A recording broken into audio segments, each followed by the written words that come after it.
नमस्कार मंडळी. एक डिझायनर म्हणून तुम्हाला जर एका नदीवर पूल बांधायचा असेल, तर कोणकोणत्या गोष्टींचं भान ठेवावं लागतं? आणि समजा तो पूल लंडन मधल्या टेम्स नदीवरचा असेल तर? आणि त्याही नदीतून 24 तास जहाजांची माल वाहतूक चालू असेल, ती बंद न करता पूल बांधायचा असेल तर? तर यावर उपाय एकच आहे, लंडनचा टॉवर ब्रिज. आणि तो डिझाईन करताना कसा करावा लागला? तर या ब्रिजचा मधला भाग हा उघडमीट करणारा होता. 200 फूट लांबीचा उघडमीट करणारा मधला भाग हा असा डिझायनरनी मुद्दाम ठेवला, कारण त्यातून 165 फूट रुंदीचं आणि 135 फूट उंचीचा जहाज सहजगत्या जाऊ शकेल.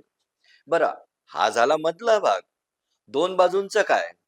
टेम्स नदी 250 मीटर लांब, मग दोन्ही बाजूला 90 मीटरचा भाग रस्त्याचा आहे. त्याचं वजन कोण घेणार?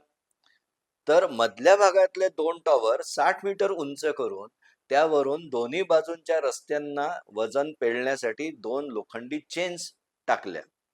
म्हणजेच काय झालं की या एका पुलात दोन प्रकारच्या पुलांचा समावेश झाला. मधल्या भागात उघडमीट करणारा बास्कुल ब्रिज आणि बाजूच्या दोन भागांना तोलून धरणारा केबल सस्पेंडेड ब्रिज. आहे ना गंमत?